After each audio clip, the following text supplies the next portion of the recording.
25 जून को गढ़ाचार्य श्री विराग सागर जी महाराज की समाधि भूमि जालना में उपाध्याय श्री विरंजन सागर जी महाराज और निर्यापक मुनि श्री वीर सागर जी महाराज सत्संग का मंगल मिलन हुआ। दोनों संतों ने एक ही मंच से भक्तों को संबोधित किया और एकता के साथ जीवन व्यतीत करने की प्रेरणा दी। जालना में हुए संतों के मिलन को उपाध्याय श्री विरंजन सागर जी महाराज ने संयोग बताया और कहा, गुरुवर का समाधि स्थल तीर्थ बन गया है। जालना नगर एक पुण्यमय वातावरण में प्रफुल्लित हो रहा है। आचार्य भगवान गुरुदेव विराग सागर जी महामुनिराज की समाधि जिस स्थान पर हुई वो स्थान अपने आप में एक तीर्थ बन गया है।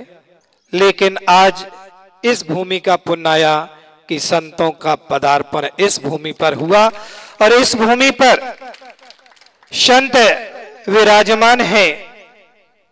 निश्चित है जहां संत विराजमान हुआ करते हैं वो भूमि पवित्र पावन हो जाया करती है। उपाध्याय श्री बोले कि ये मेरे पुण्य है कि इस पावन धरा पर मुनिवर से मंगल मिलन हो गया।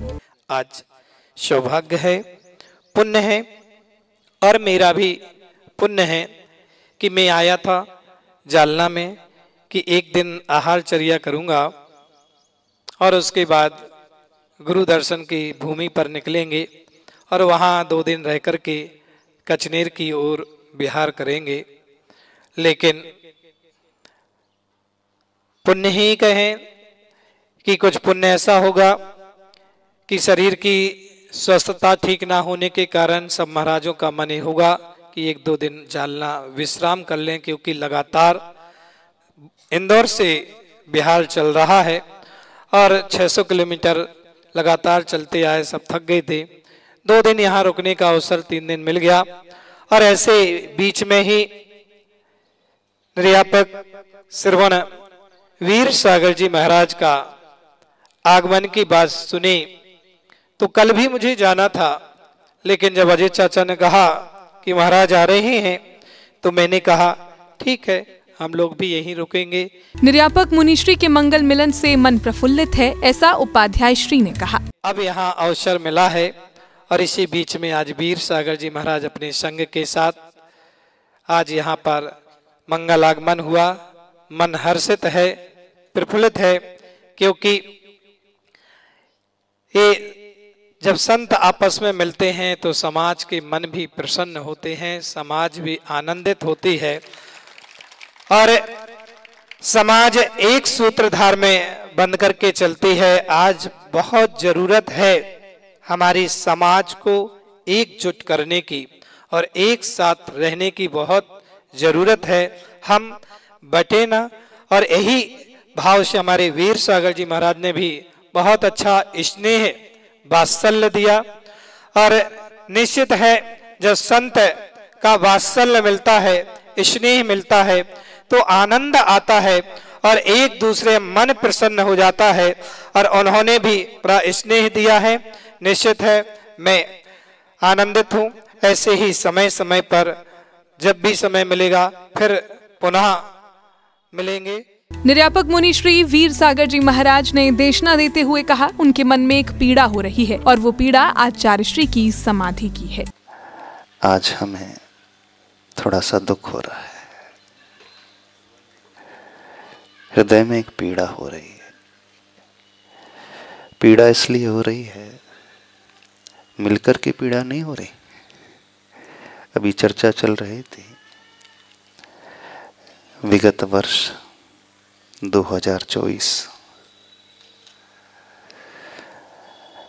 जैन इतिहास का सबसे दुखद वर्ष।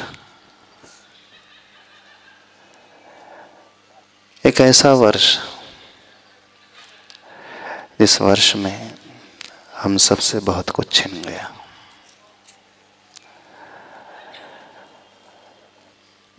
ऐसा लगता है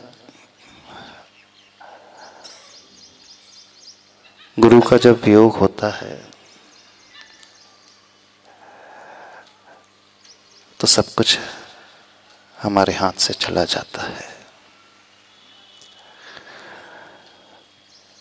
दुनिया में सब कुछ मिलना सुलभ होता है। हम सब कुछ पा सकते हैं, भगवान मिलना भी सुलभ है। प्रभु हमें मिल जाते हैं। जिनवाणी मिलना भी सुलभ होता है, लेकिन सबसे अधिक दुर्लभ होता है तो गुरु का मिलना होता है। कदाचित गुरु का मिलना उतना दुर्लभ नहीं होता है,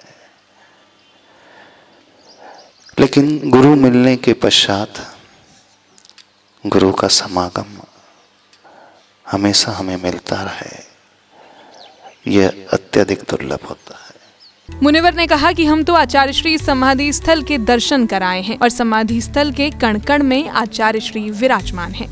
अब कि हम डूंगरगढ़ से दर्शन करते हुए आ रहे हैं, जहाँ आचार्य भगवान की समाधि हुई थी 18 फरवरी 2024 में।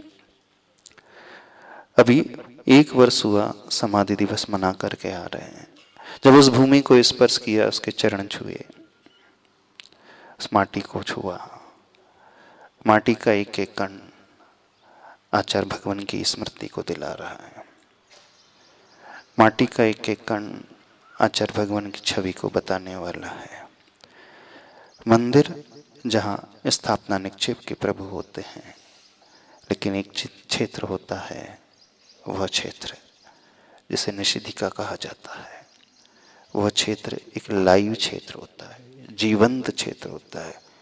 आप सम्य शिखर से जाते हो, सम्य शिखर में कोई प्रतिमा नहीं है, टोकों में 24 टोकों में कोई भगवान वहां पर नहीं बैठे हैं, वहां सिर्फ चरण चिन्ह है, वहां सिर्फ माटी है।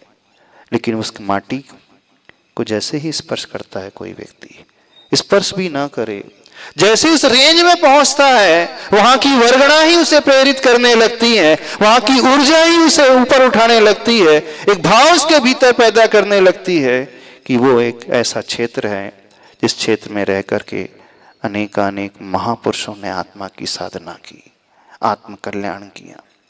आज पंचम काल में हमें तो तीर्थंकर भगवान की वो भूमि साक्षात नहीं मिलने वाली है। 2024 वर्ष में हम सभी ने बहुत कुछ खोया और हम गुरु के समाधि स्थल पर गुरु को नमन करने के उद्देश्य से यहाँ हैं। ये हमारे लिए सौभाग्य की बात है। 2024 का वर्ष ऐसा वर्ष, इस वर्ष में हमने बहुत कुछ खोया। आप लोगों ने क्या खोया हमें नहीं पता। क्या खोया होगा आप लोगों ने?